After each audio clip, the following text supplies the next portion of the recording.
Welcome back, Pod People. My guest today is Adam Marcus, the writer, director, producer of Secret Santa, a heartwarming little family comedy that sort of does a bit of a genre shift partway through, available now on Screambox. I really enjoyed Secret Santa. I thought it was the best example of a film I've seen recently where I just really love to hate some of the characters, especially the sort of matriarch of the family. And something that I've long considered true for horror that's not really true for other genres of film is that you want the audience to care about the characters in any film. And usually that means making them like the characters. But in horror, you can also make them hate the characters, as long as they care about the eventual fates of the characters, and they'll be, caught up in the movie. So, given just how thoroughly hateable that lady was, I'm really curious, what techniques did you use to make the audience dislike her so much? Well, I personally love anti-heroes. I've always been a fan of characters that are, it takes the audience a little bit to get them to love you. And I think that's a really hard road to travel. That's why I like it. There's a certain level of difficulty that's exciting for me as a writer and as a director. And also, there's something challenging about, especially in low budget filmmaking, when I made my first feature film, Jason Goes to Hell the Final Friday, my producer was Sean Cunningham, and Sean gave me a great lesson on that film, which was, the people paying to see Terminator 2 are the same people coming to pay to see your movie. And they don't care that you only spent 1/100th of their budget. They don't care. They're still paying the same money to see you. They're still spending the same time to see you. So what are you going to give them that big budget blockbuster can't?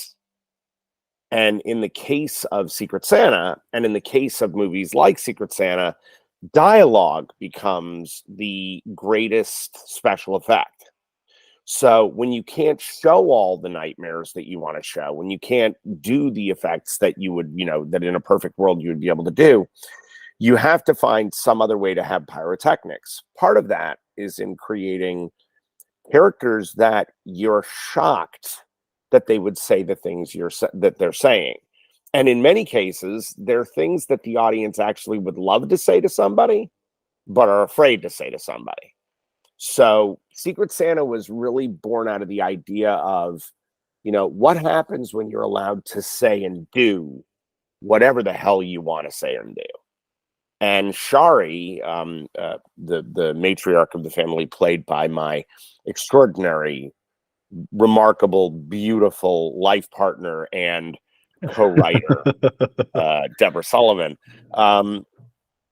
What I think the construction of that character was really based around, okay, she can say anything that we want her to say. She can say the most awful, horrible stuff, as long as she's funny.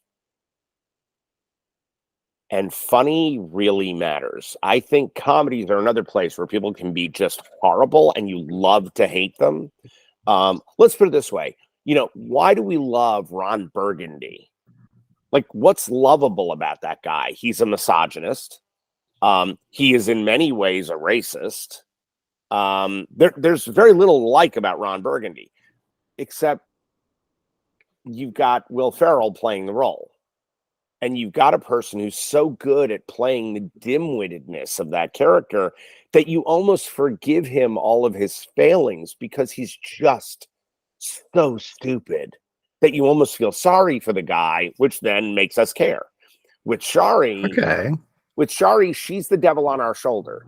She's the horrible person who says those horrible things in our brain that we would never allow in company. We would never allow anybody to hear that.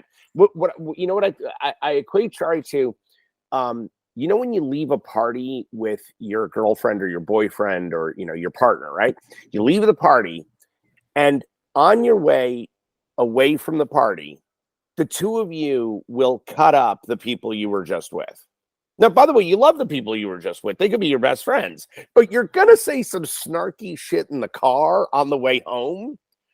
All right. Yeah. Sorry is what if we just said that stuff to the people we were standing across from when we felt it. That's sorry. Yeah. Yeah. Talking about the charisma of the performers, the Shari reminded me of Jessica Walter. Oh, sure. Oh, Yeah. Sure. Arrested Development. Or Archer. Or even Archer. More. Or Yeah. Archer. Yeah. Yeah. Absolutely. No. And also, look, let's remember the two Jessica Walter characters you just referenced. Both of them are also heavy drinkers, as is Shari. Yeah. Is Shari. Shari always has a glass in her hand. And that's by design. I mean, we all know that person where alcohol makes them feel 10 feet tall, and then they can say whatever the hell they want to say. Yeah. Yeah. No, I think that's great. Look, and let's be honest, when it comes to charisma, I mean, could anybody sit through A Clockwork Orange if Malcolm McDowell wasn't as charming as he is in that movie? Be near impossible. Because he's a monster. He's a monster. Yeah. All right. Yeah. So I like that, the thinking about how like you get this sort of vicious vicarious thrill of like, oh, this person says all the things that I would never say, but also like even when you're not necessarily wanting to say that sort of thing yourself, the character is so, or the performance is so charming that that you're into it. Yep. So this is I'm having trouble remembering what the other one is, but this is the second movie I've seen so far this year where one of the main characters stutters. And I'm curious how that's such an uncommon character trait for a fictional character to have. Right. I'm curious what brought that about. Well, here's the thing about Secret Santa, and one of the things about me. So I was raised in the theater. My family are all in the business to some degree. And my uncle Ned is a guy named Ned Eisenberg. He was Eddie in The Burning. It's the quickest route for people who are horror fans to go to. But he's a bad guy. Yeah, I've seen that. Yeah. And he's literally in every third episode of Law and Order. He's one of the lawyers, and you're like, oh, that guy. I love that guy. He's just been that guy. My uncle Joe Ellison was the writer, director, producer of Don't Go in the House, the movie that famously ran alongside Friday the 13th when I was a kid. So my brother Kip, who was the lead of my first film, one of the leads of Jason Goes to Hell, he had been on Broadway when we were kids. I was an actor. We were all theater people. By the time I was 15, I'd created my first of 2 theatrical companies. And I ran 2 theater companies while I was at NYU. It's how I paid for NYU. It's how I paid my way to, make the films that I made and all the rest of it. And I started teaching as a teenager. I was already teaching theater.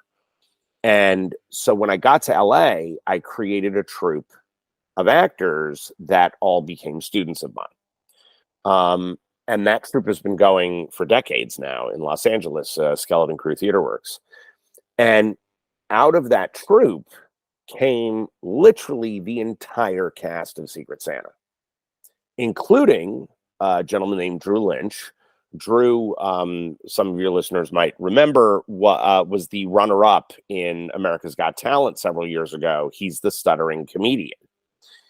And yes. And Drew had come to me. He was 17 when he first joined my troupe.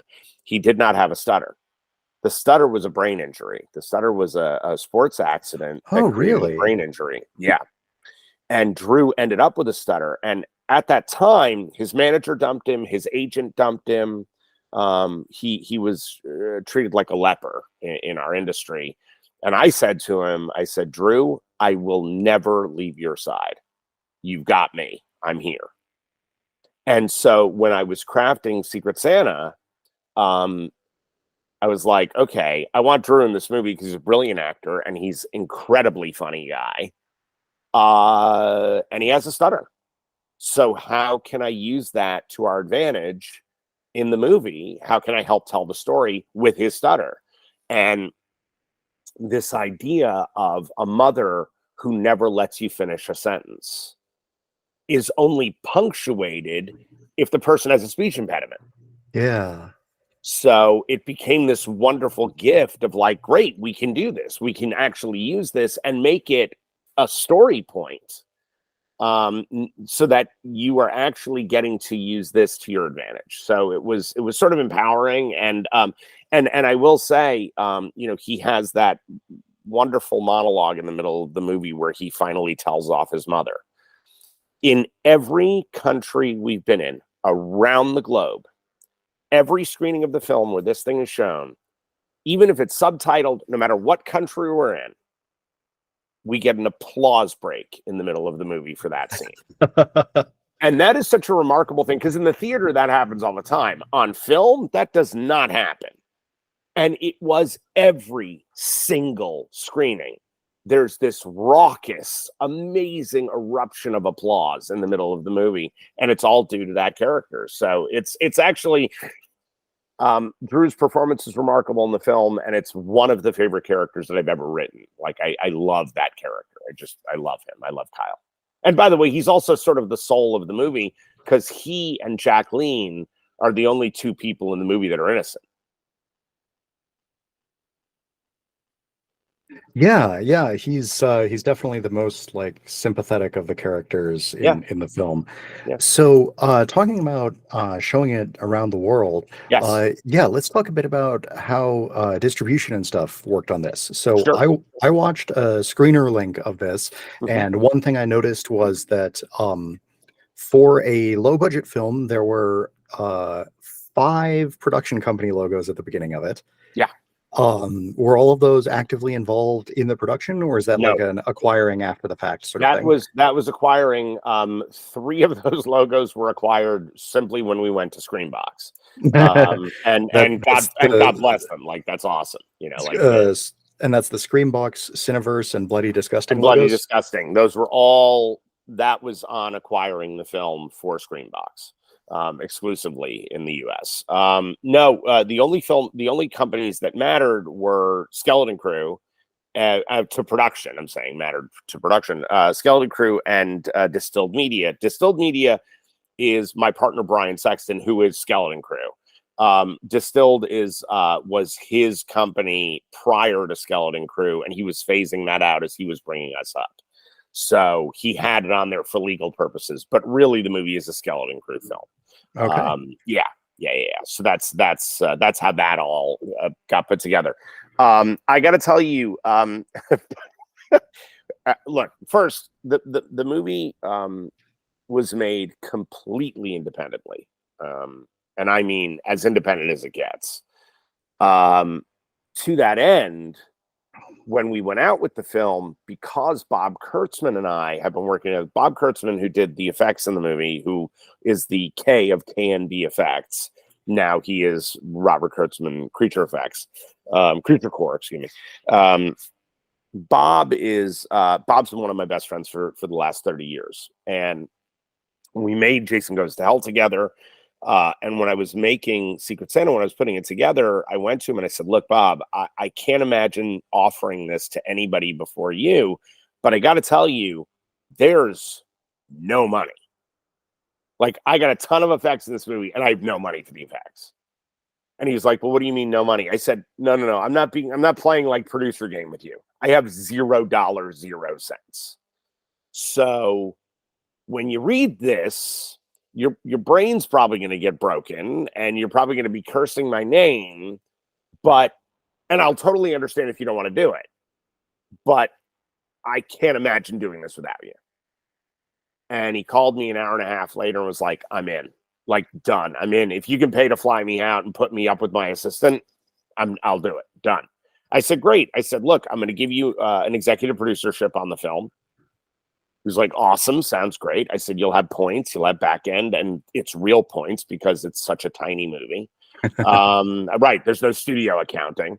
I said, and how do you feel about shooting second camera?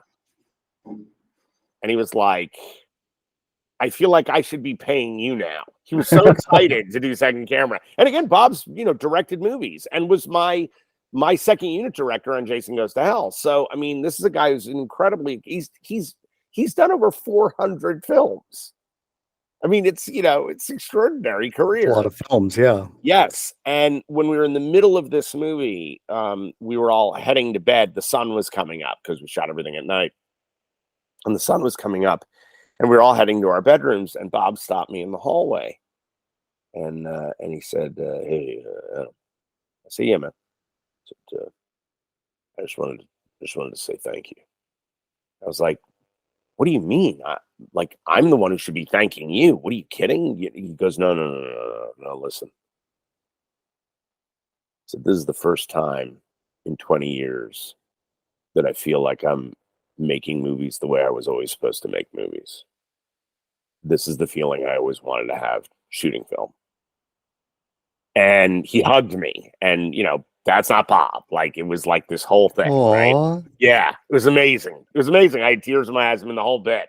And I got to tell you, when the film got finished, Bob was so behind the movie with me. We were so championing the movie. That he actually brought the film to Sitges, and Sitges saw the movie and was like, "We want it, like, done." And so our premiere festival was Sitges, was one of the biggest festivals on planet Earth. And out of Sitges, I got an email from a remarkable man named Alan Jones out of the UK. Alan is one of England's most important critics, one of their most important critical voices. And Alan wrote me an email saying that he had seen the film at Sitges, and he wrote this love letter about the movie. And so much so, I have an office in the downstairs of our home. My wife is 2 floors above me in her office. I called her, and I was like, "Deb, you gotta come down here.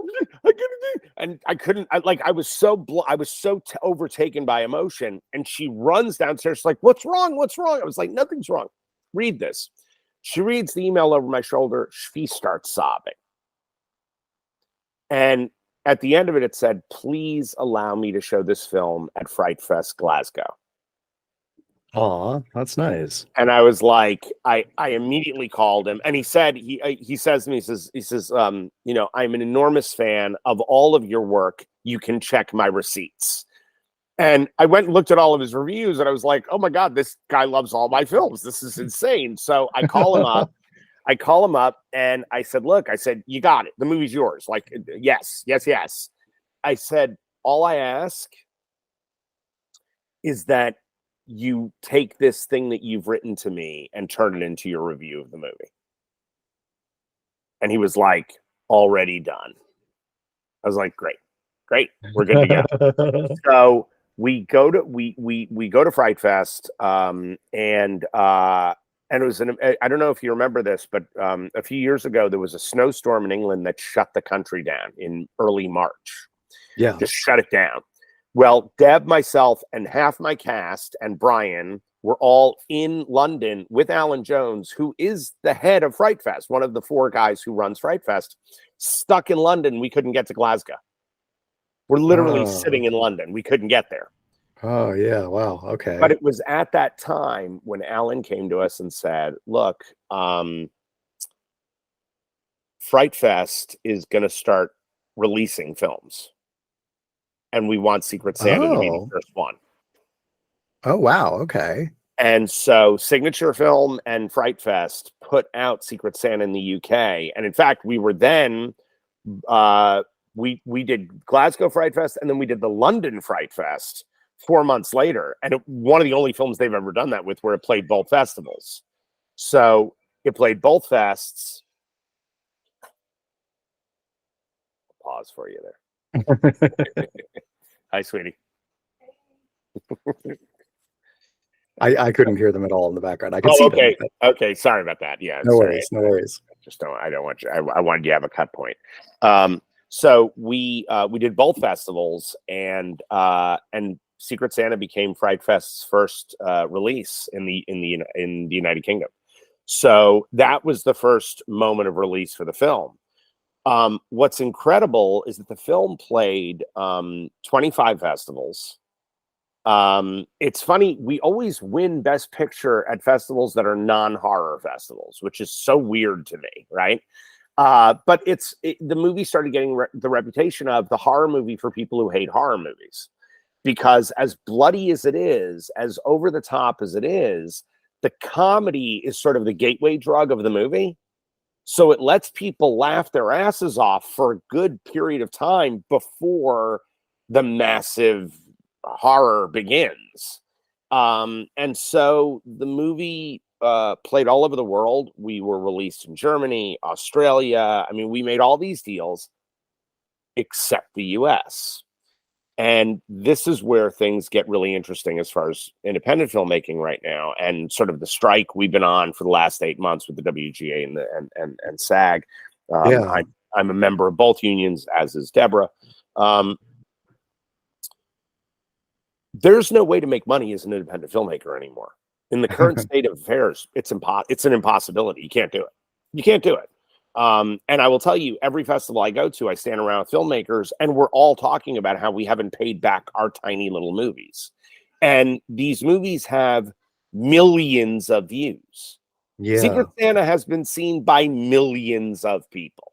Wow, that's a lot of people. It's insane.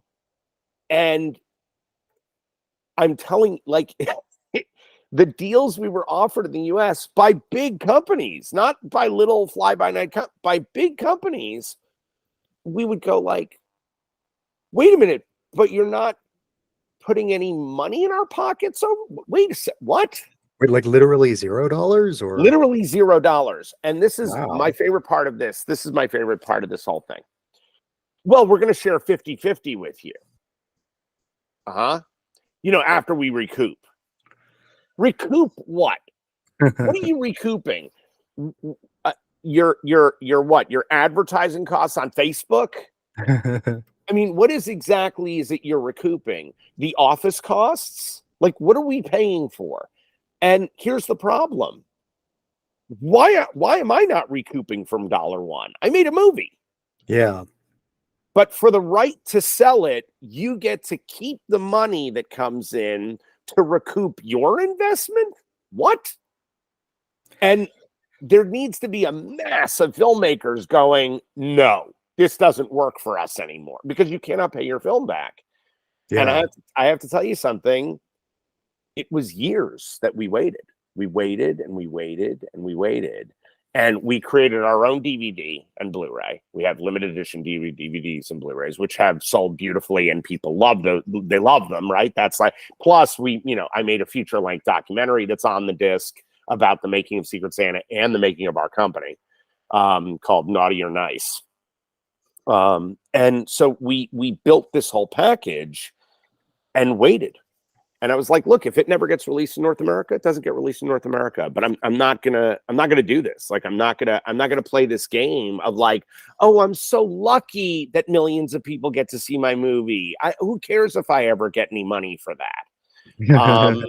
I mean, think about it. Like, if you're an artist now, if you're a musician, you don't make any money on the music you write or the music you create. You have to go tour. That's the only way you can make money. Touring and selling T-shirts and physical media. Merch. I mean, so you don't get paid for the thing that people are buying the merch because of. What? Like, what universe are we living in, right? And with the the very slow, painful death of physical media, which thankfully is just starting to show signs of life again. I just started collecting VHS tapes a few months ago. Well done. Well done.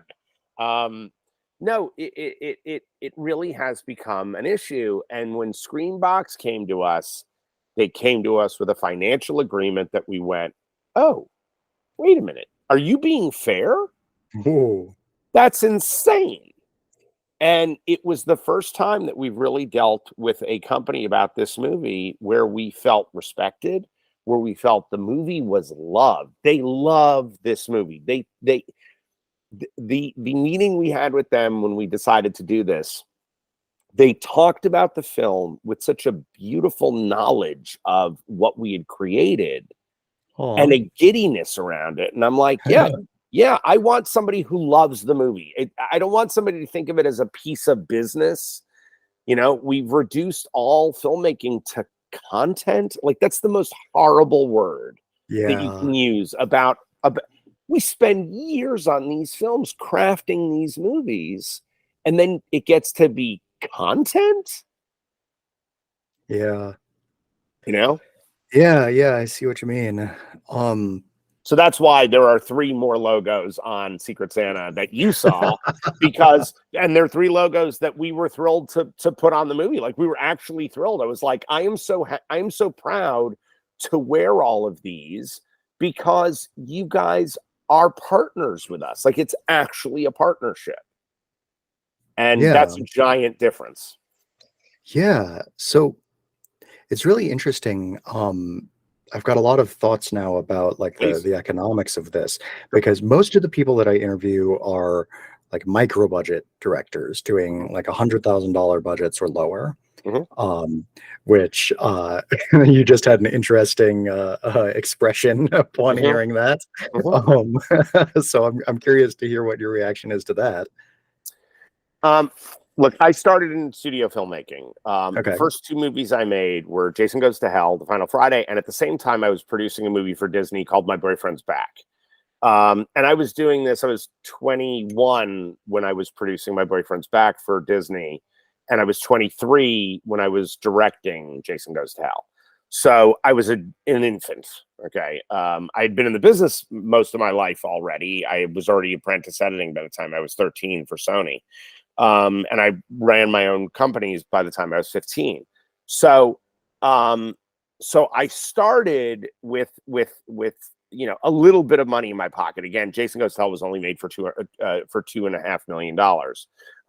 But that was a significant budget, and I could really make a movie. I have been all over the map as far as budgets are concerned, and it's all been studio money. But the movies that I'm proudest of, I made a tiny movie for $200,000 that came out in 1998, but was actually at the 2000. Actually, we made it in 98. Excuse me. It was at the 2000 Sundance Film Festival, and we were a huge hit at Sundance. And it was this tiny, micro-budgeted comedy, this beautiful comedy that I am so proud of. It's actually one of Stephen Colbert's first movies. It's the cast is insane on this thing. It's just lovely. I got Bernadette Peters to come out of a retirement of 8 years from film to do this thing. It was all Broadway actors, and it was just an incredible experience. And this is Let It Snow? Is Let It Snow. Yeah.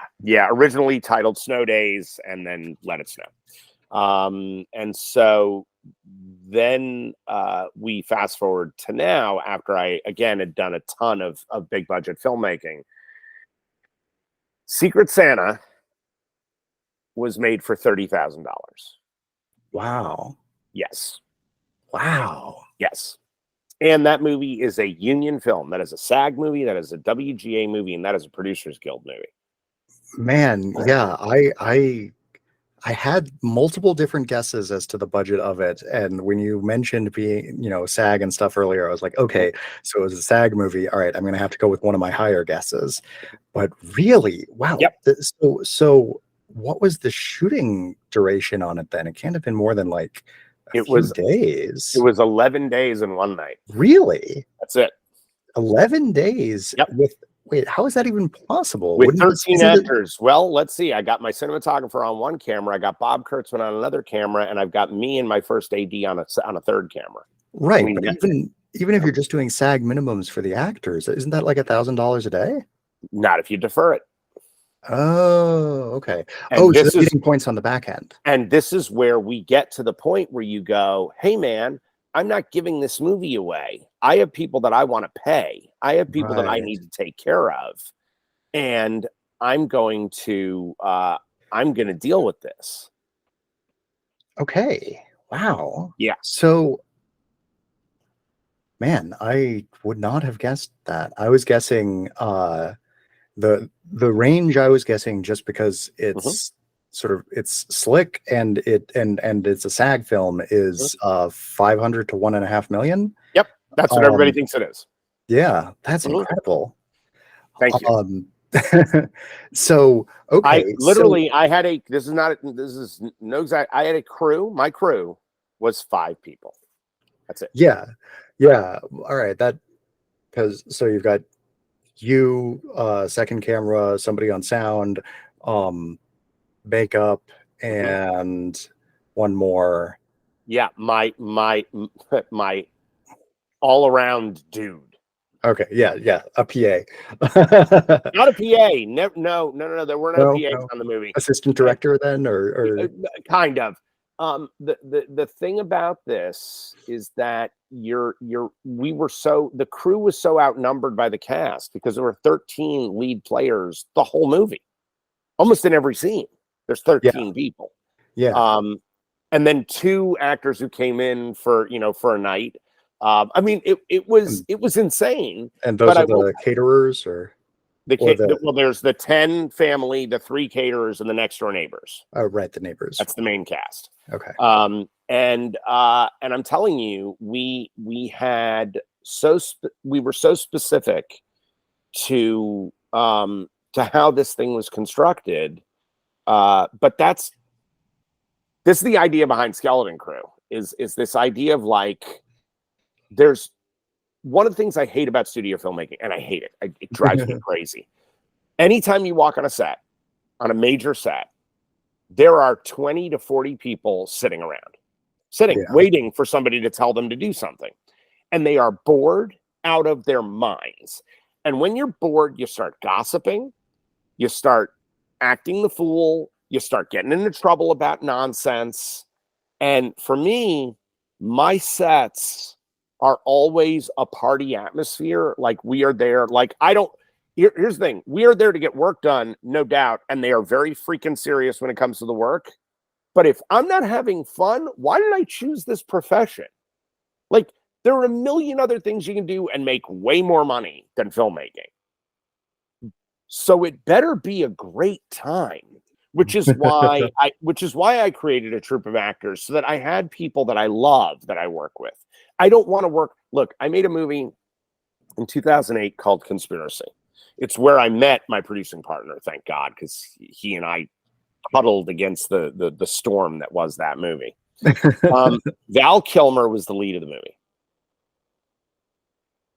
2 of the producers on that movie are 2 of the worst human beings I've ever dealt with in my life. Val Kilmer is a monster. A monster. Wow. Okay? All right. Sexually harassing, abusive, a bully. Oh, geez. An addict. All of it. Okay? And I had to deal with these a-holes while I'm trying to make a movie for nothing. Literally for nothing, for pennies, trying to make this movie. And it was that movie, and then some stuff that happened on Texas Chainsaw, that made me go like, this is for the birds. Like, the money's great. It's great to get paid all this money. That's lovely. But that's not why I got into this. I didn't get into this for that. I want to tell stories, and I want to make things that I believe in, that I love.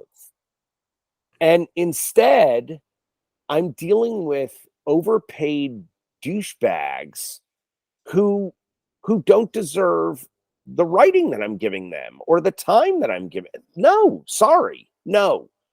And when you work with beautiful people, when you work with remarkable artists, I mean, even on that movie, I had Gary Cole, who is about one of the greatest human beings. Forget about that. He's one of the finest actors I've ever worked with, but one of the greatest people I've ever dealt with.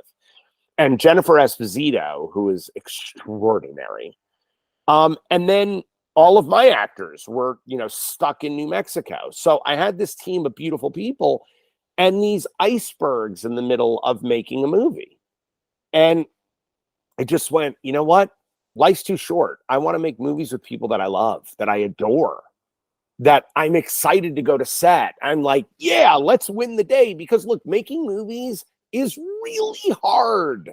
I love when people go, well, it's not brain surgery. I'm like, no, it's harder. It's actually harder. Brain surgery, you know what you're getting every day. A brain surgeon becomes a genius at that job and can go in and, oh, there's a brain. I know what to do with this. With a movie, you don't know what you're getting on any given day. And it's 100 personalities. It's not one thing it's all of these other people who all have their opinion and their psychosis and their crappy morning and all that stuff. And you have to bring all those people together to then go into battle against time, against the sun, against all of these things that there is no rhyme or reason to, and change any second of the day and tell a cohesive, consistent story. That's hard to do. That's just hard. And if you have this giant task at hand, you want people alongside of you who are inspired and inspiring, who are like just so excited to be doing this. And look, part of the reason that we were able to, assemble the remarkable cast that I have, beyond the fact that we're all close and we work together. I say this when I teach at film schools. I do a lot of master classes at film schools about independent filmmaking and about making movies. And I always kind of say to people, I'm like, look, you have a movie studio in your pocket. Like what I would have given to have that when I was a film student. Like you have the ability to write, shoot, edit, and distribute in your pocket at all times. It's always with you. So would you rather spend a weekend sitting around complaining that you can't make movies, or would you rather just go the hell outside and go make one? Yeah. And that's my philosophy on as high a level as I can push it to. And it's part of what Skeleton Crew is about. We have 3 divisions at Skeleton Crew. We have our film division, our television division, and we have the where the fuck did Roger Corman go division. And that's my favorite division of the company, because it's this idea of like, where is that independent spirit? And I'm not talking about Fox Searchlight. That's not independent movies. A24, who I adore. I love those guys, right? And they loved Secret Santa, by the way. So I really good. A24, they're amazing, but to call them indie, no, you're not allowed to you're not allowed to say Hereditary is an independent film. You're not allowed to say it. Don't say it. Yeah. Like, I have Academy Award winners in the movie. You're not independent. I'm sorry. No. And the thing is that I go, where is the opportunity for young filmmakers to have a little bit of money, not a lot of money, a little bit of money, but the freedom to tell a story and to have people work with them who want to guide them to a professional product, to an end result that looks great, that they can feel really excited and proud of, but that they made for nothing but their own gumption, but their own desire to tell a story. And we put up all these roadblocks to that kind of thing, and there's no need for it. Like, you can just go make your movie. Yeah, it's interesting. The kind of person, the truly independent micro budget filmmakers, that's pretty much exclusively the kind of person that I talk to on this show, and that's the majority of movies that I watch. And it's interesting to me because you're talking so much about this, this independent, not being made within the mainstream Hollywood machine, but then in terms of production, but then when you were talking about distribution, it sounded much more like a traditional distribution model of like, you went to festivals and you talked with the various different distributors and you sold the rights to different markets to them. Like these are the North American streaming rights. These are the European physical Yes. media rights and stuff Yes. like that. And so I'm curious what your thoughts are on things like Film Hub and getting movies on Tubi and other like AVOD platforms. Here's the thing. That's where most of the people that I talk to end up Right. putting their work. Right. The problem is that those sites, and again, this is my opinion. I'm not, and listen, all of my movies have been on Tubi at some point, except Jason Goes to Hell. I think it's the only one that hasn't been on there. But all of them have been on there. Okay, Texas Chainsaw 3D and Let It Snow and Conspiracy and Momentum, and like the list goes on and on of what I've had on those platforms. And God bless those platforms for existing, because it does give people an opportunity to check into stuff.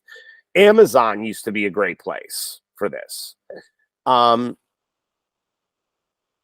Okay, if I stream my movie on Amazon, okay, and you watch the film. Now, by the way, you have to watch more than 8 minutes of the movie, because if you watch less than 8 minutes, it doesn't count. You watch my movie. Do you know how much the filmmaker gets from that viewing, from you watching our film? Are we talking like transactional video on demand where they paid $4 to Amazon to download it, or just advertising based? No, just on, let's say, Prime. Okay. I want to say like 20 cents, maybe 2 cents less. It's less than 1 penny. Less than a penny. Okay. Now, I want you to just think of what we used to have. Yeah. You used to be able to release tiny movies, little movies in movie theaters. Yeah. And that theater would take in the $10 for the ticket. Mm-hmm. Okay. So someone would pay $10 to see your movie. Yeah. Now they are paying ostensibly less than a penny to you to see the movie. When you start thinking about how many people have to see your film, right? Yeah. You go, well, why would I post? Why don't I just post it on YouTube? I'll make more money on YouTube. Way more money on YouTube, in fact, than I would on Amazon Prime. Is that still true? I mean, so Amazon, yeah, certainly like tanked a few years ago in terms of their payouts, but is that still true for like Tubi? Tubi is a little better, but remember, Tubi has got a library that is so glutted that now you need a mechanism to tell people the movie's on Tubi. Yeah.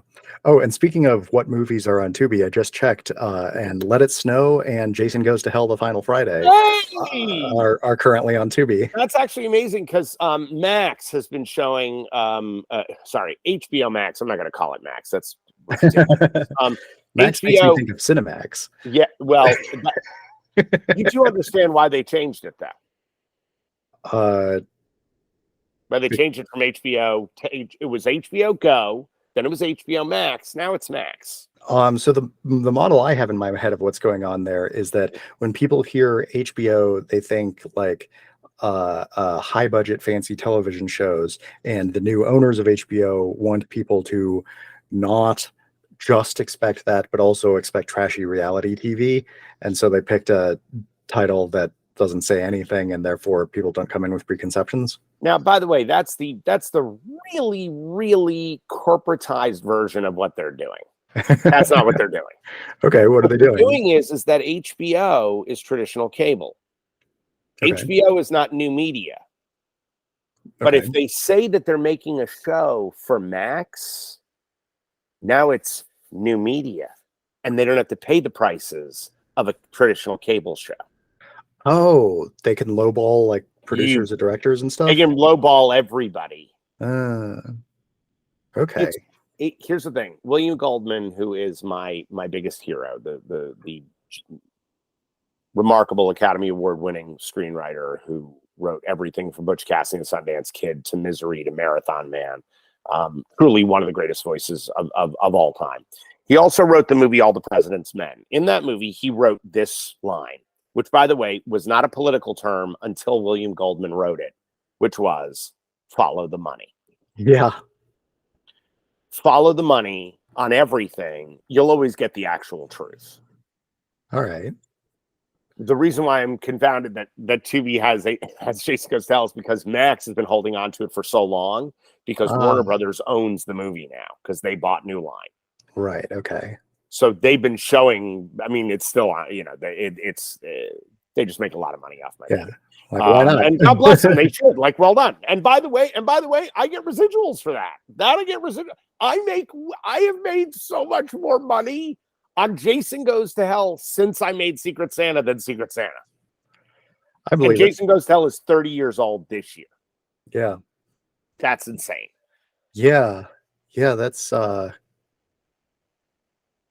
yeah, it's really interesting to me how much like cultural inertia is important for the success of a movie, that there are so many movies where I see it and I'm like, if this wasn't part of a famous franchise, nobody would see this movie. You bet. Or I see a movie, I'm like, man, I wish this movie, I wish Spider-Man swung by in the background in one scene so that 100 times as many people would watch this movie. You bet. You bet. You bet. It's why we do crazy stunt casting. It's why, Yeah. I truly, my partner, Brian, at this point, when we're making a micro budget film, he'll go, look, I want to get $10,000 so I can hire this actor for a day. Yeah. Because it'll just make a difference to the foreign markets. Yeah. And I got to tell you, I go, yeah, I got it. No problem. No problem. It's a day player. Okay, great. And again, look, I'm not against that kind of transactional filmmaking. I understand the need for it. Look, I made Deborah and I have had the good fortune to have 2 scripts that we've written on the Blacklist in our careers, and that's kind of an amazing thing. You know what the Blacklist is? Yeah, it's a sort of script evaluation service that. No, that's what that's been co-opted. Oh, so okay. The Blacklist started as all of the development executives in Hollywood had a list of the best films bought but never made. Okay, the best scripts. Okay. Yeah. And Deborah and I had 2 on that list. One was a movie called Black Autumn that is still sitting on a shelf now at Disney. It was Fox, but now it's at Disney. And the other one was a movie called Gravity. That film ended up getting made 20 years after we wrote it. It had been already optioned by 7 studios with 10 different producers. That's so many different people. Yes. It finally got made in South Africa independently. Okay, so this is not the other movie that I can think of entitled. This is not the Sandra Bullock movie. We had to change our title because it took so long for the movie to get made that they ended up using our title. So it was called Momentum. Olga Kurylenko and James Purefoy were the leads. But we got Morgan Freeman to come in for 3 days. And he got paid a ton of money. And I will tell you, it was worth every single penny. Because that made a huge difference in the sale of the movie. I can imagine. And by the way, one of the best guys you could ever meet. Like, just there's a great moment on set.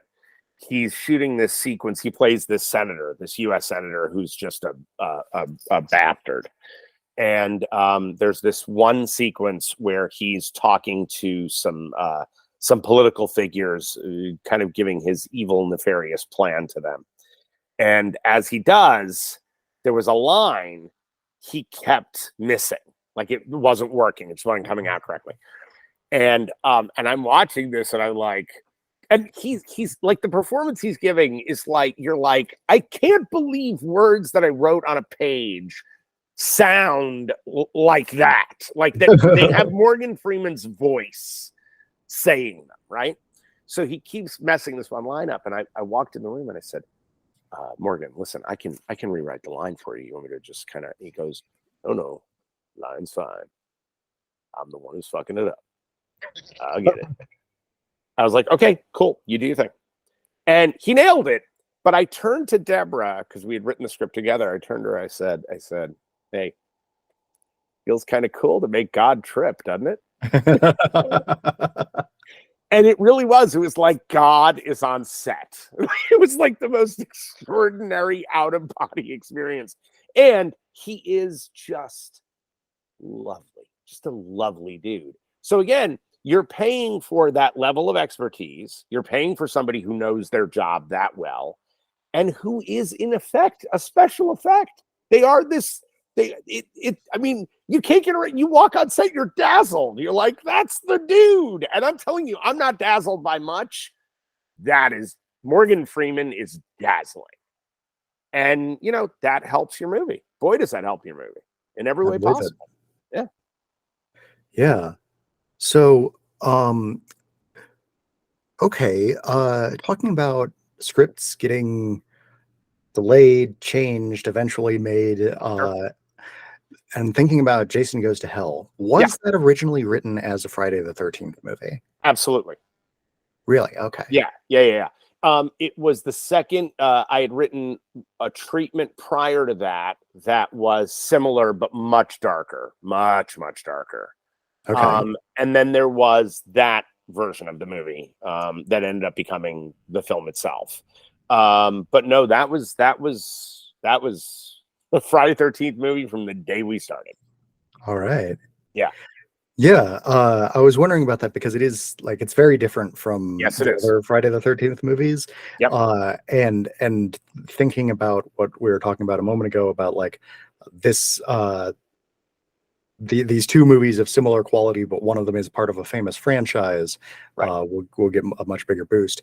Okay. So, what prompted it to be so different from the other Friday the 13th films? Well, I was around when the first Friday the 13th was made. My best friend growing up was a kid named Noel Cunningham, and we were best friends since we were in third grade. And his dad, around the school, everybody talked about how Noel's dad has made porn movies. And I was like, ooh, I didn't hear porn. I heard movies. So all I wanted to do was like be around this guy, right? Like I would like, that was it. Like that was my goal. Like I need to know this person. And so I started hanging out with the Cunninghams all the time. I was always with them. And so I was around for the shooting of Friday the 13th when I was 11 years old. And then that's where I got my big break with Susan Cunningham, his wife, God rest her soul, amazing woman. It was like a second mom to me. Who I did some apprentice editing for when I was 13 on a movie called Spring Break, which is about the most inappropriate movie for a 13-year-old boy to be working on. I often joke, I walked into the editing room a boy, I came out a man. So with Sean, when I went to NYU, I had won Best Picture for a short film I made called So You Like This Girl, which, by the way, if you ever see the film, it has a star-studded cast. It's the craziest short film because all of my buddies growing up were people like Tom Lennon of Reno 911 fame and Joe Lo Truglio of Brooklyn Nine-Nine fame. And so I had this like incredible cast who all blew up after we made this movie. Well, that film wins Best Picture at NYU. I get 2 job offers, one from David Lynch and Mark Frost to be in the writer's room on season 2 of Twin Peaks. And the other job offer is from Sean Cunningham to come to Hollywood and quote unquote, be my bitch for a year and I'll give you your shot to direct. I could not have gotten to LA quicker. I mean, I ran here. And those are both pretty enticing offers. Yes. And really, I just wanted to get behind the camera. I wanted to keep shooting film. It was my joy.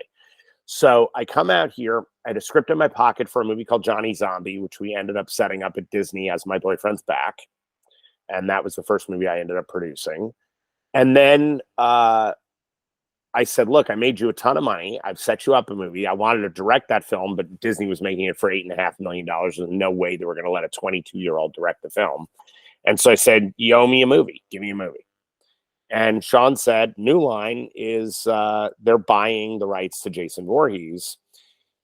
If you can get the fucking hockey mask out of the movie, I'll let you write and direct it. And I said, okay, done. And that's how Jason Goes to Hell was born, was that it was, I had to take this. You have to remember, Sean Cunningham, who was the father of Friday the 13th, the original film is about a mother killing camp counselors for the death of her child 30 years earlier. Yeah. Because camp counselors weren't watching it, right? So it's a Right. mad woman who's killing out of the pain of losing her child. When he went to make Friday the 13th Part 2, Sean wanted to tell more stories of the unluckiest day in the year. Yeah. The studio said, yeah, that's great, Sean, but what we'd really like is to make movies about that kid from the lake. And he went, that thing at the end of the movie where the kid jumps, that's like I was just ripping off Brian De Palma. What are you talking about? Like, that's not a character. It's a ghost. They said, yeah, we'd like it to be that. So Sean said, well, then I'm not directing it. Thank you very much. I'll just take your checks every time you make one of these movies, which he did. And he got richer and richer, but never made any of the films. So when it came to Part 9, which is Jason Goes to Hell, that's when Sean came back in as a producer. So he'd only made the first movie and 9. That's it. Here's the problem. Over the years, the hockey mask, which Sean thought was the dumbest thing other than the sack. He thought the sack head in the was like, what is this, Elephant Man, the serial killer? And no, man, it's Dark Knight of the Scarecrow. Dude, I couldn't agree more with you. I love Part 2. Part 2 is one of my favorite. I love that film. And then by Part 3, they show him the hockey mask, and he went, "Oh, I thought the sack was stupid." But you have to remember, Sean, the reason he did Part 9 is because he couldn't get any other movies made. Ah. He became the Man in the Iron Mask. He was just the Man in the hockey mask. Okay. And so he wanted to blow that mask up. He wanted that mask gone. Oh, okay. So suddenly my job is get rid of the hockey mask. Okay. So I came up with a way to do that. And my inspiration was John Carpenter's The Thing. Okay. Which is one of my all-time favorite movies. So I was like, I love the idea of not knowing where evil is coming from and who it is, who the killer is. And my problem with most franchises is that after the first 2 movies, they're not scary anymore. They're roller coaster rides. So, the first Friday the 13th and the second Friday the 13th are terrifying movies. Those are actually legitimately scary films. Nightmare on Elm Street 1, scary film. Texas Chainsaw, scary film, like terrifying film, right? Yeah. But you get to Part 3, and Heck, suddenly with Texas Chainsaw, you get to Part 2, right? And the audience is cheering for the villain. They're not cheering for the hero. They and by the way, because of that, the studios get it, and they start making sure the characters are dumber and make dumber choices and are more paper thin and less interesting. And that way, the audience is cheering for their demise because they don't give a shit about those characters. They only care about the villain. They sometimes care about the final girl, and that's why she gets to live. That's interesting. To me, the Friday the 13th movie that had the most interesting or most memorable character in it was the third one, the prankster guy. Oh, Shelley. Yeah, Shelley. Shelley's my lawyer. That's my lawyer. Oh, Larry Zerner. That's my lawyer. I'm not kidding. That's actually my lawyer. Yeah. Well, yeah, he's the one who's stuck in my mind the most. He's amazing. Yeah, he's amazing. And by the way, like an incredibly good guy and a great lawyer. He's actually we're right now. Skeleton Crew is producing a documentary that only came about because the fans really demanded it. I've never seen anything like it. We're doing a documentary about the making of Jason Goes to Hell right now, called Hearts of Darkness: The Making of the Final Friday. Okay.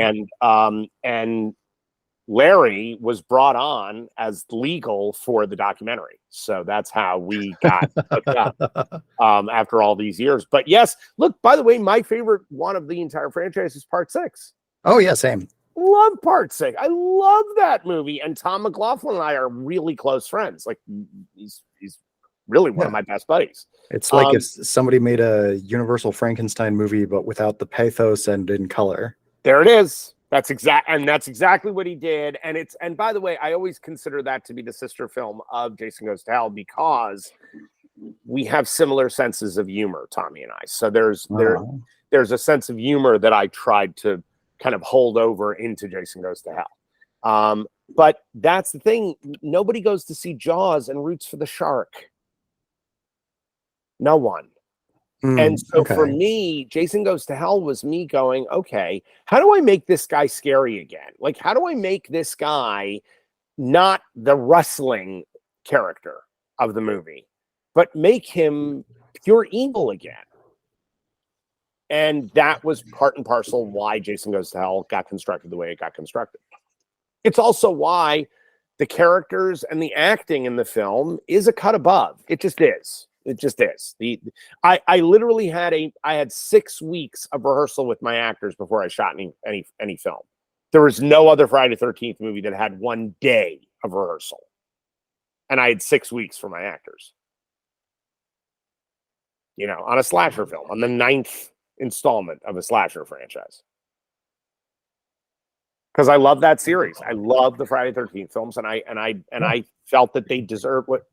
Oh, dude, awesome. Beautiful shirt. That's awesome. Yeah. We were talking about franchises and how slasher movies are built in order to create this idea of like paper thin characters you can just kill off. And it's why with Jason Goes to Hell, I was trying to create something that was scary again. And to that end, I made characters that you gave a shit about if they died. Like there was pathos. When people die in that movie, people are upset that I killed them. I have people still mad at me about killing certain characters in that movie, which I love. I'm like, great, that's what you should feel. You know, it's also the only, by the way, it went through. It's also the only way that it's the only Friday the 13th movie that has equal amounts of male and female nudity. It just is, and I demanded that. Jason Goes to Hell. Look, and by the way, I know that there are people there are people who hate this movie so much that they wish me ass cancer, and that's happened 3 times. I get it. I get it. Like, it doesn't have as much hockey mask as you like. I got it. But by the 9th film in a franchise, somebody better start coming up with something more interesting than, oh, there's teenagers by the lake and one of them is Carrie. Come on, guys. You know, Jason's going to take a boat ride and show up in Montreal for a few days. Oh, and we got 1 afternoon in New York City to shoot. Well, that was originally intended to be different, but then budget. Yeah, no, I know. Cut them down. So, I know. Yeah. I'm just saying, again, whatever the intention of the filmmaker is awesome. What's the movie you made? And again, I love all of these movies for each one for their own. Look, I love Part 5. Yeah. Part 5 is like gross and has like dirt under its fingernails. Like, that movie is just gross. And I love it. Like, it's so wonderfully like ugly, you know? So each one of them has a special place in my heart. Don't get me wrong. And I was always a big Buechler fan. I think he's brilliant. And that Jason makeup is insane. And the sleeping bag death is truly one of the greats. So no, I am a student of those films. I adore those films, but Jason Goes to Hell was meant to go, no. Can we upset the apple cart, actually? And also, can we make some sense of the ridiculous timeline? Because from part 1 to part 2, which there's 2 weeks between those movies, somehow Jason Voorhees gains 140 pounds of body mass, gets close, gets him, learns how to read, learns how to drive, and gets an incredible sense of humor to pull a prank on Alice before he's over. Yeah, no, the timelines really never made any sense. Right. But guess what? If Jason is a Deadite, it makes a lot of sense. Okay, so you were explicitly going for the Deadite thing. Yeah. Okay. By the way, that's why the dagger is in there. I literally have so much Evil Dead in that movie. It's redonkulous.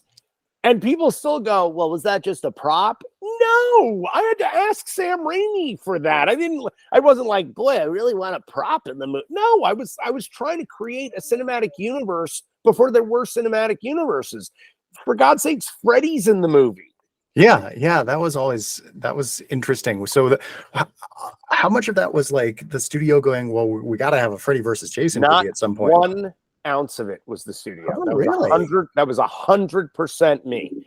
Interesting. That was I was in my apartment with my roommates, with Noel and Dean, who wrote the script with me, and Noel Cunningham, my best friend, who was also an editor on Jason Goes to Hell. They were high to the bejesus. I do not imbibe, so I was not stoned, but they were stoned, and we were having a giggle fest and eating chili. And I said, hey, wait, doesn't New Line own Freddy outright? And they were like, yeah. I said, well, they just sent him to hell. Like he died. Freddy's Dead had just happened. I was like, who better to drag Jason to hell than Freddy? Oh my God, that has to be the last shot of the movie. And I called my 2 executives. I woke them up in the middle of the night, Mark Radesky and Mike DeLuca. And I said, guys, can I use the glove and Freddy's laugh? And they were like, what do you want it for? And I told them what I wanted the end of the movie to be. And they literally the next day I had the glove. That's awesome. So yeah, that was not studio interference at all. I will tell you, the New Line was so supportive and so incredible to me. They showed up for the first 3 days of production, and then they left me alone. Nice. They were amazing.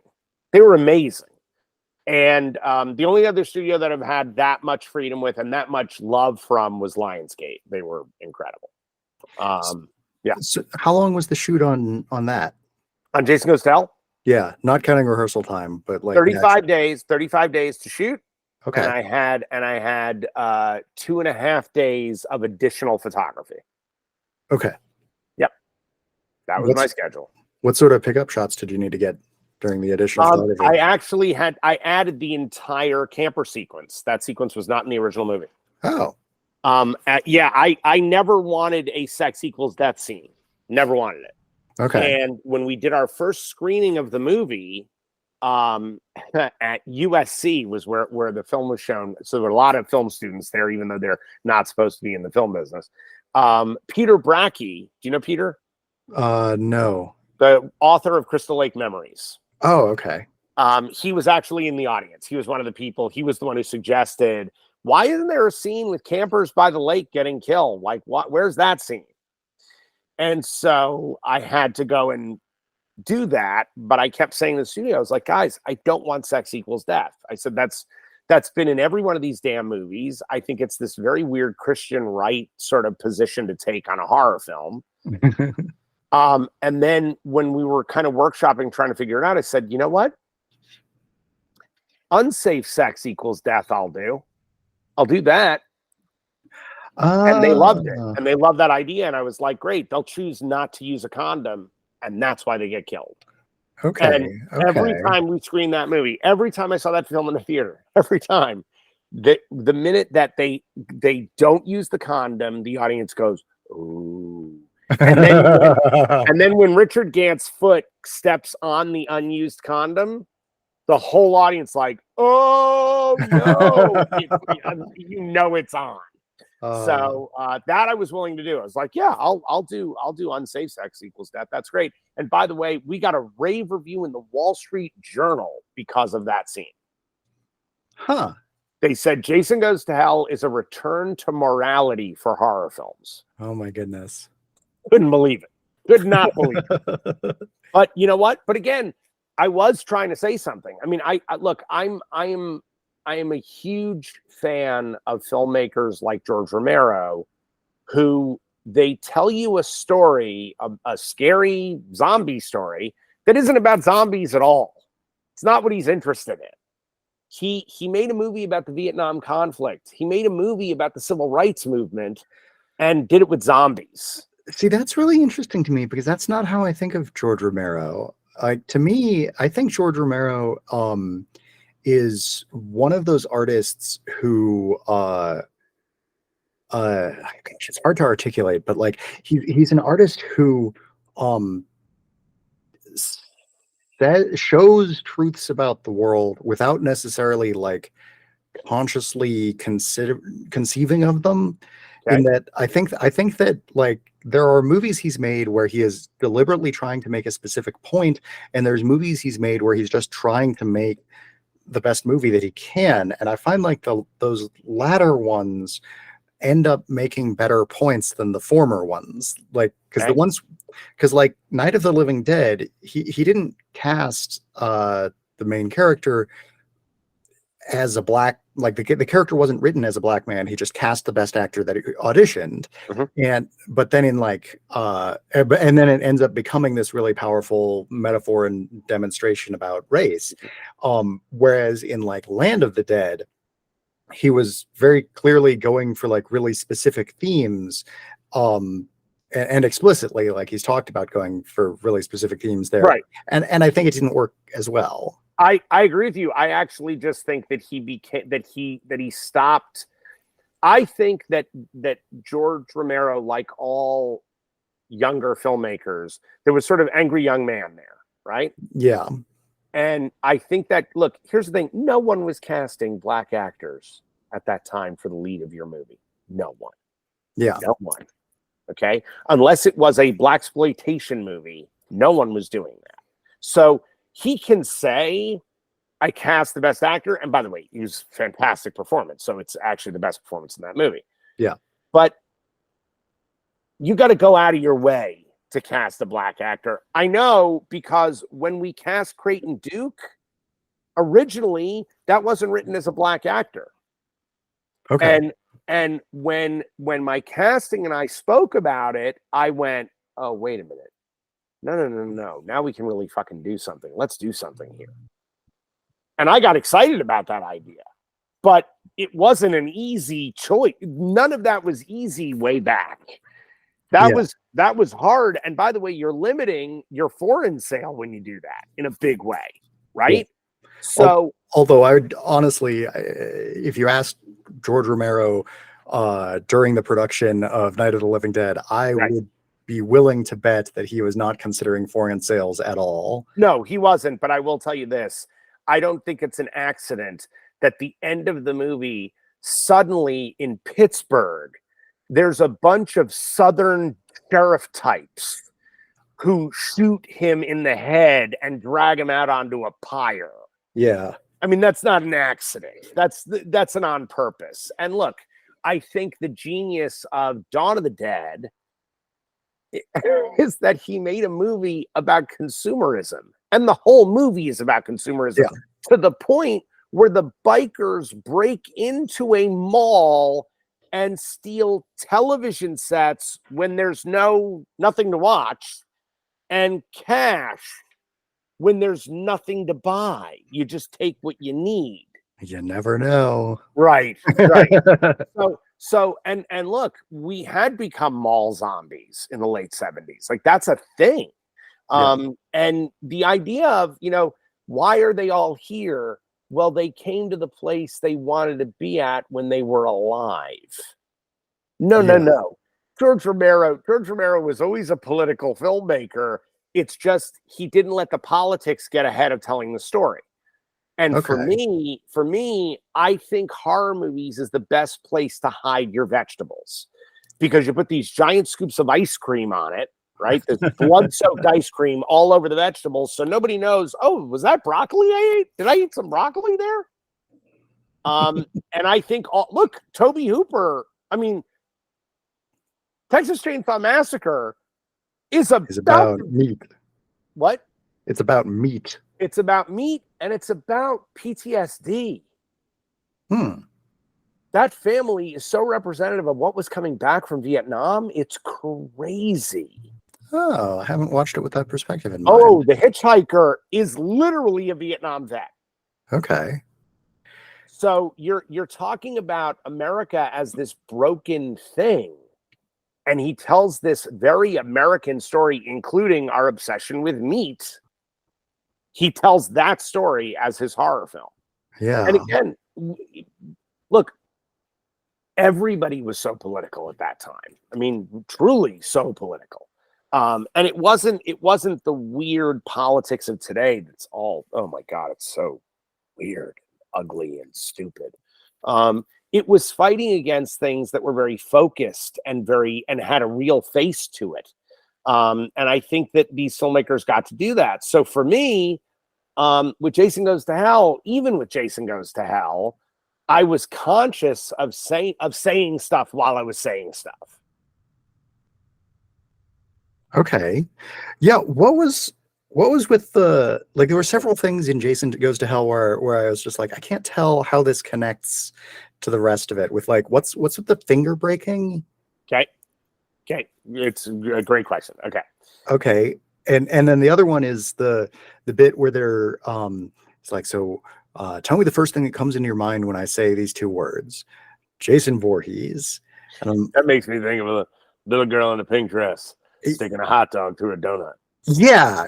So like, right. Is that just making fun of Jason, or is it? No, God, no. That's not. That's Creighton Duke being Creighton Duke. Creighton Duke. Okay. Dean and I both, our favorite film, or at least one of our favorite films of all time, was Jaws. Okay. Creighton Duke is Quint. He's Quint. Okay. He literally is Quint. He says in that same scene, he says for $100,000, I'll get you the machete, the whole damn thing. I mean, he literally quotes the movie. Right. So what we were doing was, the idea behind Creighton Duke is that he is calling Jason Voorhees out, right? So it's this idea of, he thinks the media is ridiculous. So here he is on this talk show, right? Okay. Which he thinks is ridiculous. But he knows it's the best way to get his message across about, like, I want to go after this guy. And two, he is spitting in the face of Jason Voorhees. He is calling him out directly. That's what I meant by making fun of him. Yeah, absolutely. Here's the other part of it. We knew the line was insane. We knew it was insane. And every time we would say it to each other, Dean and I, we would crack up laughing, and we're like, okay, if we think it's this funny, the audience is going to think it's this funny. And they did every time the movie plays. I think that's the line that made make people love Creighton Duke. On the other point, why the finger breaking? Okay. Two reasons. One, every horror film, but every horror film has a Van Helsing scene, which is the long, boring info dump rule scene. Here's the rules of how you kill the vampire, blah, blah, blah, blah, blah. And usually that scene is as dull as dishwater, and people go off and make a ham sandwich, and then they come back after it's done. Okay. And 9 times out of 10, they forget the rules because it's so much gobbledygook. It's like, oh, I have no time, no space in my brain for this. Now, unless you make the scene, like all good scenes, a scene that's in conflict. So someone wants information, the other person knows the information, but that someone has to go through some kind of a task to get the information. So by breaking Steven's fingers, which, by the way, there is no makeup effect in that entire scene. Everybody thinks we had like a fake hand, the whole thing. No, it's just acting. It's just pretending. It's literally pretending and sound effects. That's all that scene is. Okay. Wow. By doing it that way, the audience is on the edge of their seat and they're really listening. And every time Duke says, well, now that's a very, very expensive piece of information, we're like, oh no, he's not going to break another finger. So when the finger gets broken, you want to know what he just paid for. And what's remarkable is I could walk out of a theater after seeing that movie and ask somebody, what are the rules about killing a Voorhees? And they will literally tell me the whole story every time. It's amazing to me. But it's because you as an audience member are paying for that information along with Steven. The other part of it was in sort of the Joseph Campbell of it all and the hero's journey. We wanted Creighton to galvanize Steven as the hero of the movie. So by him, when he finally offers his hand after the first two fingers are broken, and then he just shoves his hand through, like, I need that information. And Creighton gives him a pass. The idea is now you have what it takes to go up against Jason Voorhees. Now, by the way, don't think for a moment that I don't know how stupid this is, because literally the hero just got two of his fingers broken when he has to go fight this hulking monster. Okay. So I know it's ridiculous, but it's great movie ridiculous. Okay. So how did Creighton learn the rules? Are the rules like accurate in the lore, or They like are, is it? well, they're accurate. They're accurate in the lore we created. The idea was, Stephen did, he did perform the monologue towards the end of the film. If you remember, there's that moment when Jessica comes to save the baby because Creighton has the baby in the Voorhees house. He's lured her there. Right. And he says, give me 2 minutes and I'll give you your baby. Right. And then he just hands the baby over to her. That's because we cut the 2 minutes. The 2 minutes was Creighton's monologue about how he met Jason Voorhees. Oh. So as a teenager, he had gone out on Crystal Lake with his girlfriend in a boat, and he was proposing to her.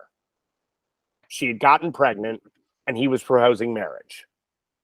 And he loved her. He wanted to be with her the rest of his life. And suddenly something came up under the boat and tipped the boat over and dragged her down. Okay. And Creighton watched his girlfriend and their unborn child get dragged away by Jason Voorhees. And from that moment on, he was obsessed with getting Jason, which is why he became a bounty hunter in the first place.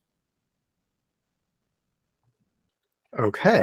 So that's the birth of Creighton Duke and his relate. That's why he says when he handcuffs Jason and he goes, "Remember me?" That's what it's about. Okay. They have faced off. So why did that get cut? Because 2 reasons. But the biggest reason, a movie that's 90 minutes long gets an extra showing a day at every theater. You make 20% more money on opening weekend. I've long said that 90 minutes is the correct length for almost all movies. It's true. You're right. You're not wrong. Most things should be told in 90 minutes. Yeah. Yep. Which is ironic because my favorite movie is quite a bit longer than that, which is Metropolis. Oh, great. But my second favorite movie is 88 Minutes, The Wicker Man. Love it. It's an incredible film. Incredible film. And by the way, well, I don't want to denigrate any other filmmakers, but there are filmmakers who might make movies that are literally twice as long as that movie, but it's the same movie and they didn't learn anything from the first movie. I'm just saying. Yeah, no.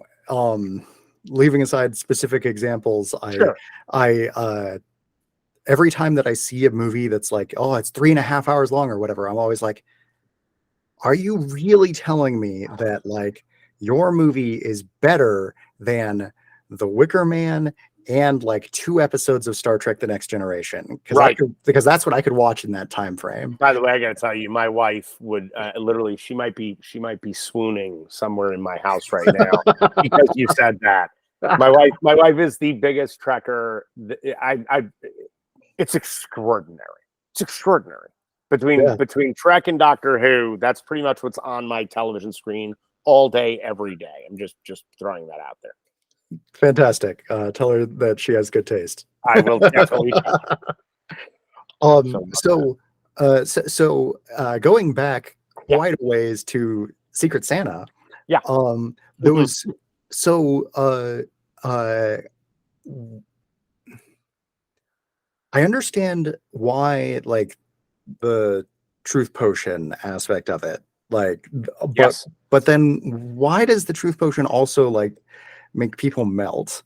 Why not just have the human violence? The reason behind it, and again, in trying to say something, these people are evil and they happen to run a pharmaceutical company. And that pharmaceutical company has been testing that particular version of sodium pentothal for military use. Okay. And that's why there's that whole coda at the end of the movie. So you see the failed experiments of how bad this all goes. And I wanted the drug to be literally something that would turn you inside out. So that it's not just the effects of what's going to happen, but if you've had the drug, you're done. You're going to die. You cannot survive this drug. Okay. It's not something you're going to get over or it's going to run out of your system. That drug is not unlike the acid that you spit at everybody from your brain. It is acid that literally tears you apart from inside. Okay.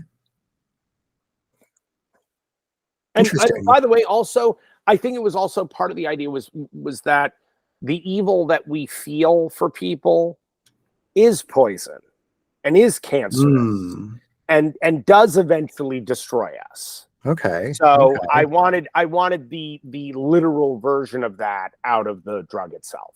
All right, that makes sense. And it also gave Bob Kurtzman a lot more cool shit to do. Yeah, that when you've got him on his staff, then why not? Why not? Okay. So like you said, you've made movies at a variety of different budget levels, inside and outside of the. Well, actually, so earlier you said like all within the industry, within the oh my gosh, why production, the studio aspect of things, as opposed to it being independent. Secret Santa was independent, purely independent. Let It Snow was purely independent. Okay. And Momentum, I believe, ended up being a negative pickup with Stars. Okay. But all of the stuff that I've written, I mean, I've been working for 30 years in the industry. I would say 90% of the work that I've done has been for studios. Okay. And is that how you're planning on continuing? Or no?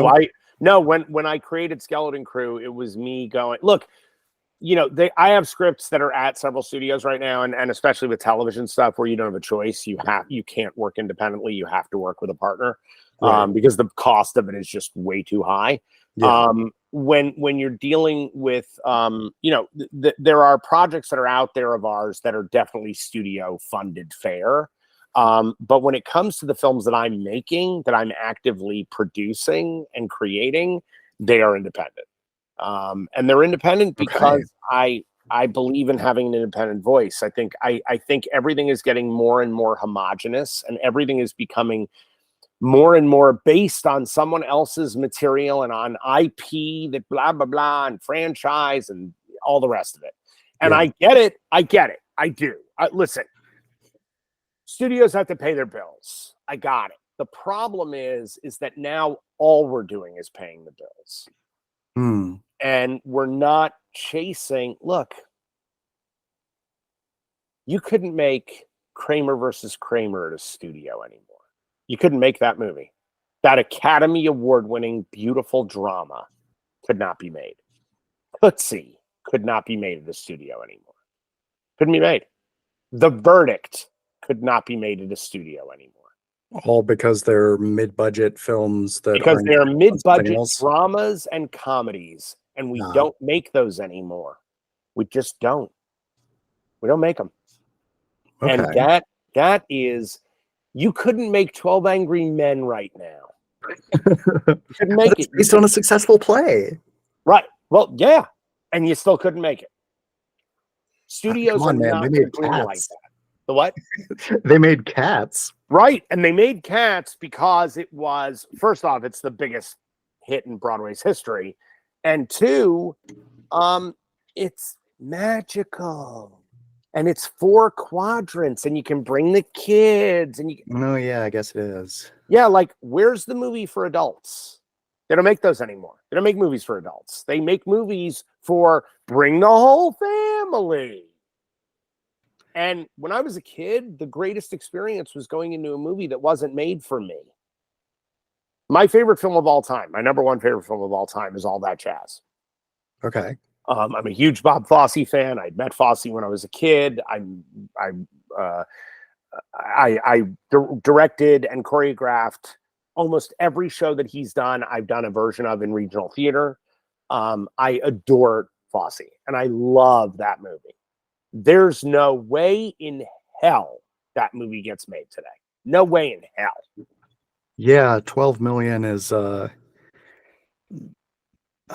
it's too big for an indie film and too small for a Yep. 4-quadrant. Hey, how about Marathon Man, which is another one of my top 10, right? Marathon Man, no one makes that movie now. Nobody makes that film. They'd have to turn it into a John Wick sequel for it to be viable. And that, to me, is disastrous for not just for our art form, but for our culture. Well, actually, okay, so here's a question for you. So the modern movie to compare all that jazz to, Sure. that occurs to me is La La Land. Oh God. Which I haven't actually seen. Oh God. But it's like it's an original musical that came out in the past decade that was popular and successful. And it had a little more than twice the budget, but that's not taking inflation into account. So those seem fairly comparable. But they're not at all. No? They're not at all. And if you watch the two movies, they could not be more different. Okay. Couldn't be more different. First off, La La Land is a movie about jazz that has literally no jazz in the movie of any kind. Okay. It's also starring two incredibly successful, pretty young actors who are both brilliant. I love both those actors. They're two of my favorites. But that is a packaged movie. And it is and I hate saying anything negative about anybody else's movies, but it is navel gazing. All That Jazz is the exploration of an artist, a self-destructive artist who literally died the way he wrote it in his own movie. He wrote and shot his own death in the film. It is rousing. It is a movie about Broadway musicals with, guess what? Broadway music in it. Yeah. Trust me, have you ever seen All That Jazz? No, I haven't actually. Okay. I'm going to implore you, because I would love to discuss this with you at some point, like just on the phone, like as friends. Just all right, yeah. See both of these films back to back, and I would love to get your thoughts. Okay, yeah, I'll see what I can find. I don't know where to watch either of them, but I'll figure something out. I promise you, All That Jazz you will truly you can't walk away from that movie unchanged. Yeah. It's remarkable. By the way, there are scenes of actual open heart surgery in the film. Okay. I mean, I've seen Faces of Death and all of the No. It's not the gore factor. It's that you are with a man that you fall in love with, and talk about a guy who is an anti-hero, who is like so complicated. And then you actually go into his surgery with him, and you're in the surgery. And they photographed an actual surgery, but you are with it, and it's Roy Scheider, it's Chief Brody, it's oh dude, I envy you that first screening of that movie. All right. I do. I really do. And then watch La La Land. Oh God.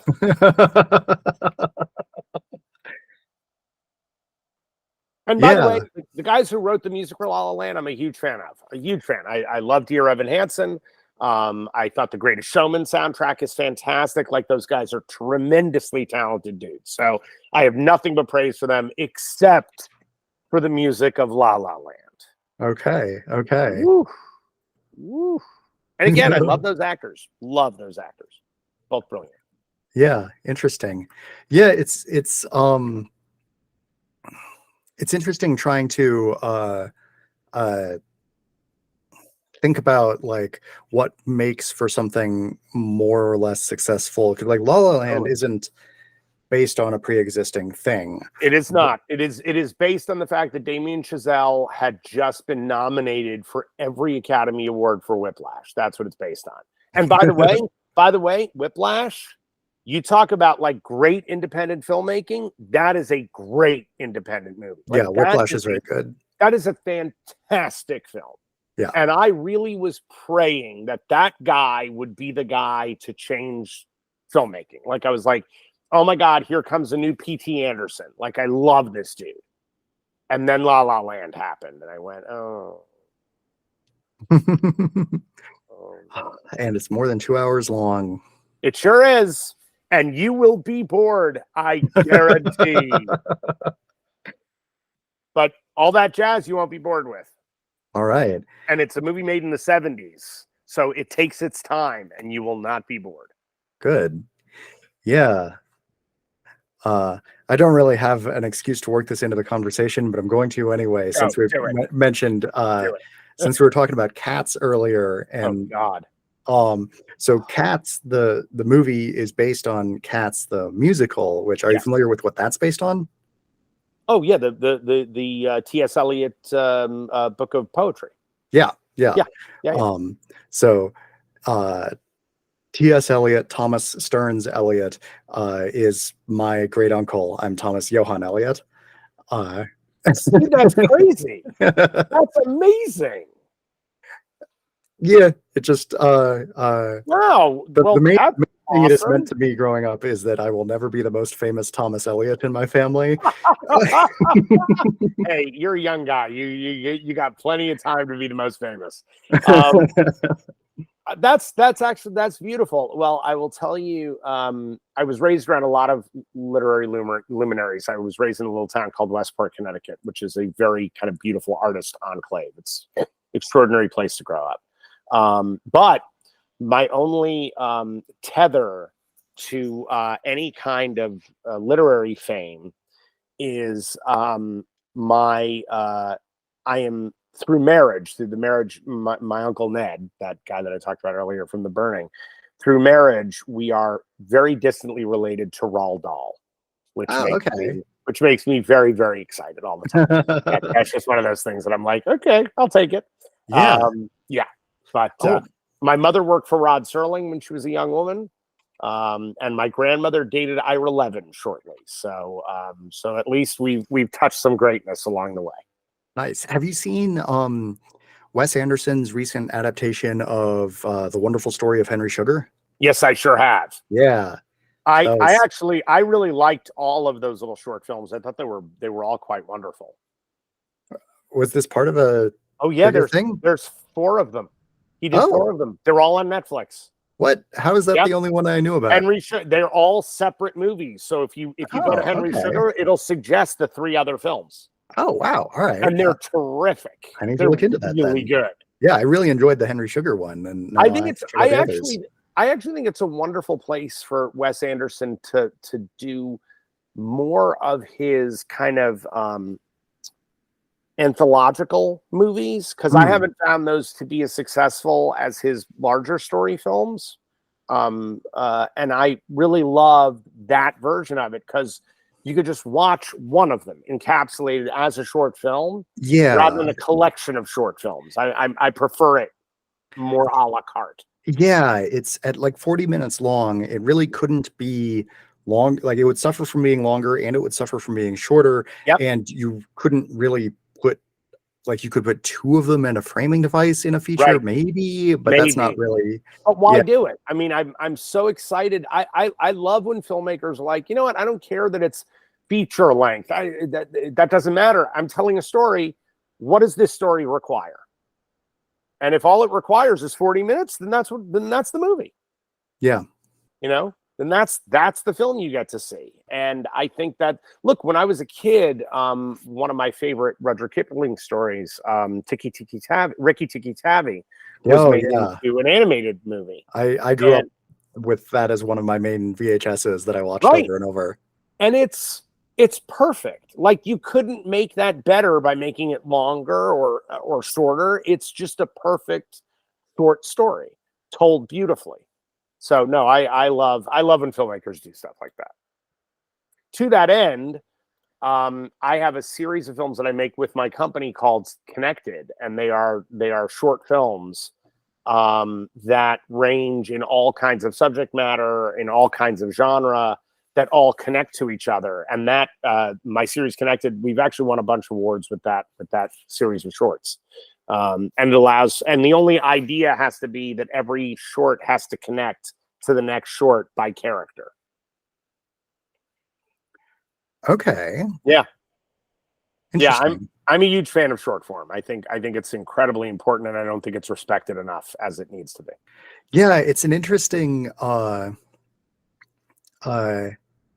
like I'm putting together this film festival, New Fear's Day, and I'm gonna have, so Secret Santa will be a feature-length film in it, and there's gonna be one the recent Chainsaw Award winning Amityville Christmas Vacation. Oh, good. Right. I haven't seen that yet. I heard it's terrific.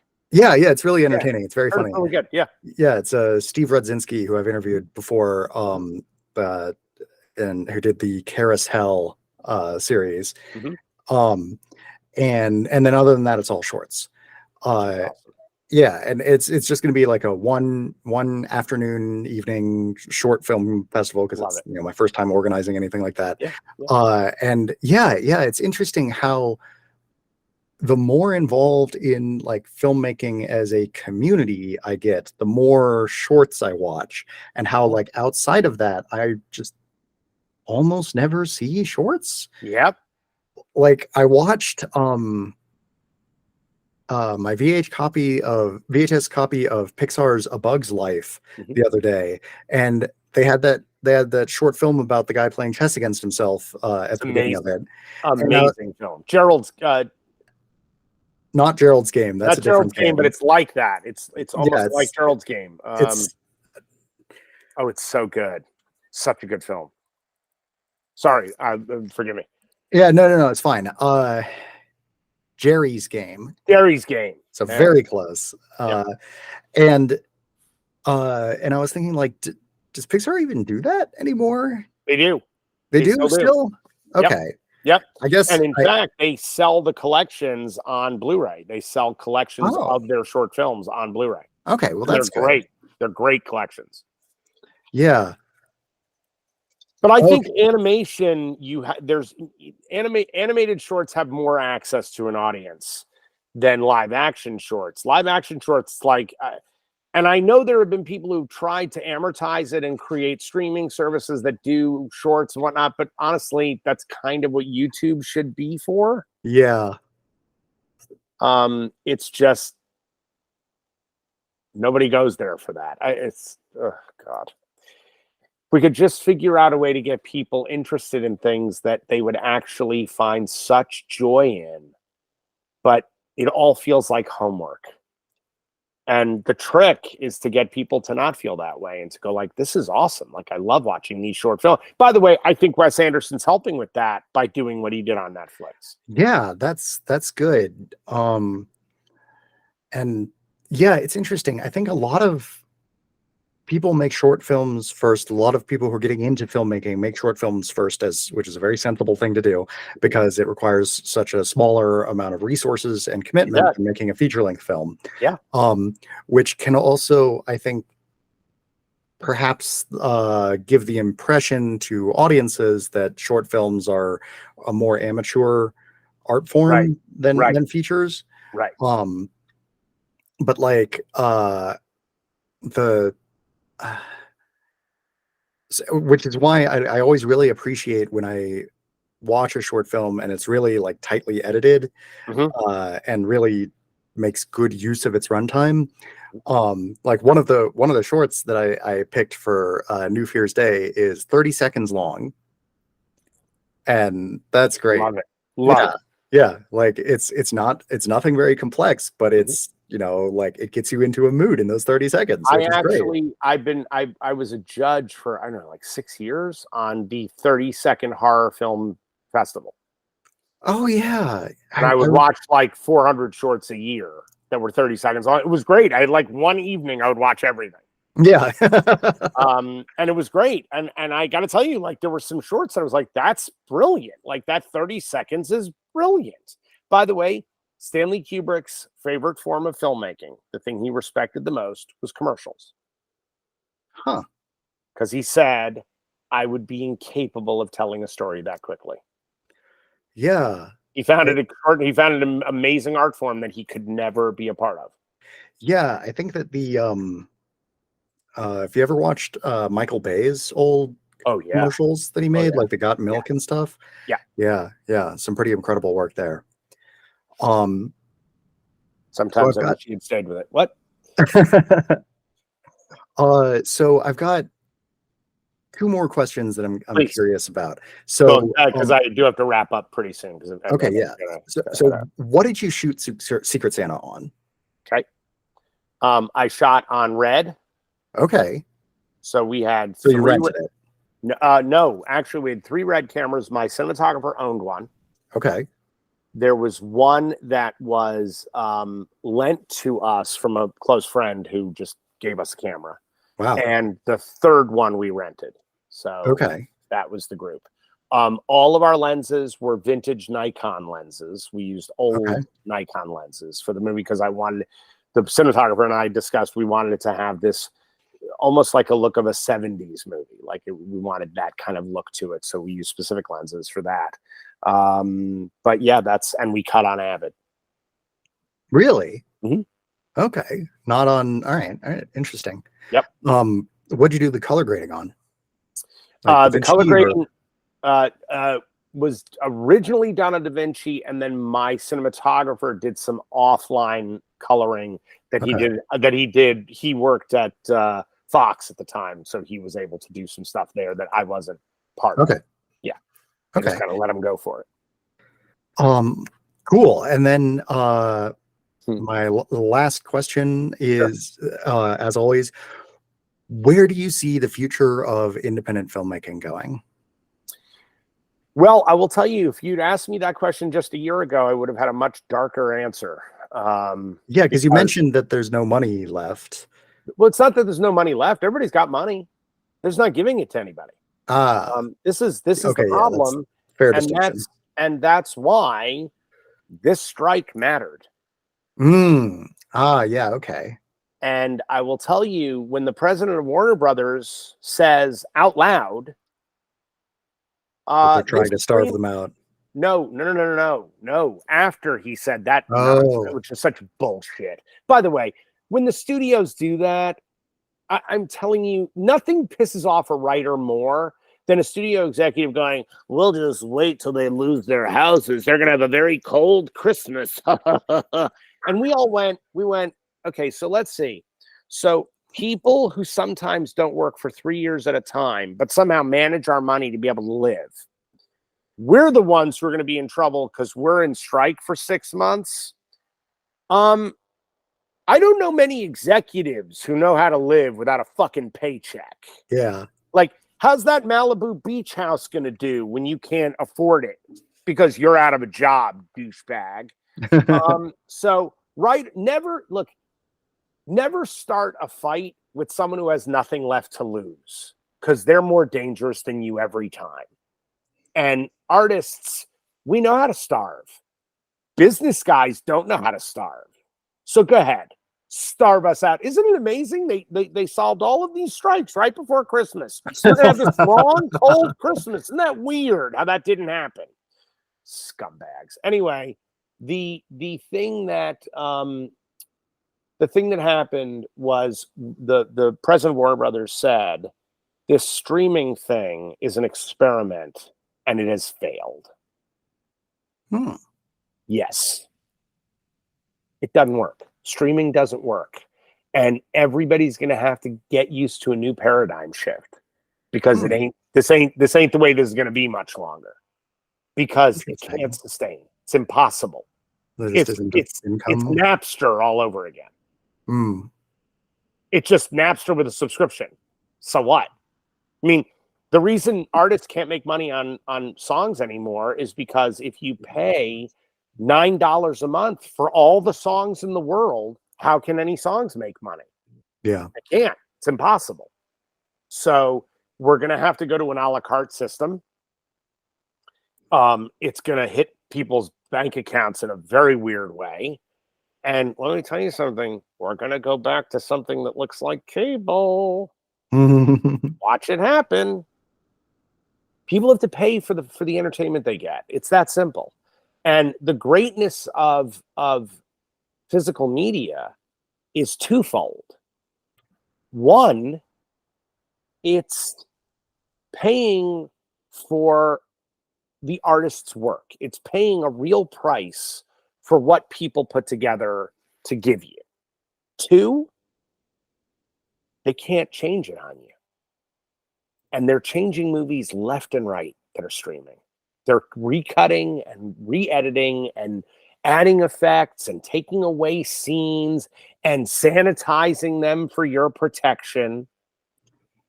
And pretty soon you're not going to be able to see the movie. Oh, the other thing is, if you own a movie digitally, you don't own it.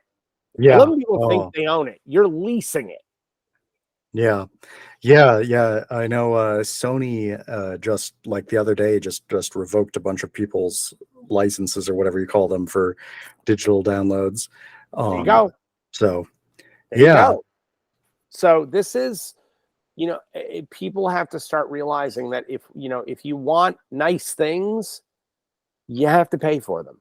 That's kind of the way it goes, guys. Sorry. Everybody got so mad at Lars Ulrich from Metallica for ringing the bell about Napster, but he was right, 100% right.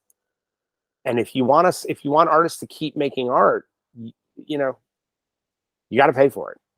And the AI thing has to be stopped at the gates. Yeah, oh boy. But Writers Guild, we beat it. The Writers Guild beat it. SAG has a tougher time right now, and I think that they might reject the contract on Tuesday. Oh, all right. I think we might still be in a strike. Okay. By the time anybody's listening to this, we'll have the answer to that because we're recording this in early December. Awesome. But awesome. We'll find out. Awesome. Well, thank you so much for coming on and talking with me. Oh, dude, this was fantastic. And by the way, thank you for questions that a lot of interviewers just don't ask me. Like this was really interesting and fun because you come from such a specific perspective about independent filmmaking that for me it's really exciting. It's like that's the world that I love the most, and being able to talk about whether it's the financials of it or whether it's the creativity of it is that's inspiring and really interesting. So thank you. I appreciate that. You are my favorite Thomas Elliott of your family. So there you go. So you have that. Oh man. I thought you were going to say interviewer, but no, that works too. No, dude, this was really fun because it's unlike. No one has asked me the hot dog through a donut question, and that's on Jason Goes to Hell, which is as like that I've done.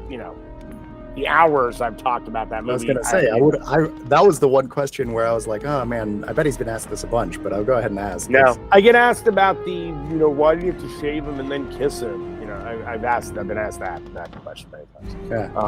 But this was good, and thank you for focusing on Secret Santa because that's that is my favorite film of the movies that I have made, and it's the movie that I want people to really see. Yeah. Well, I'm glad you enjoyed it. Let other folks know if anyone else is interested in. I absolutely will. Yeah. And when your next movie comes out, let me know. I will do. Absolutely. You know it. Thank you. Awesome.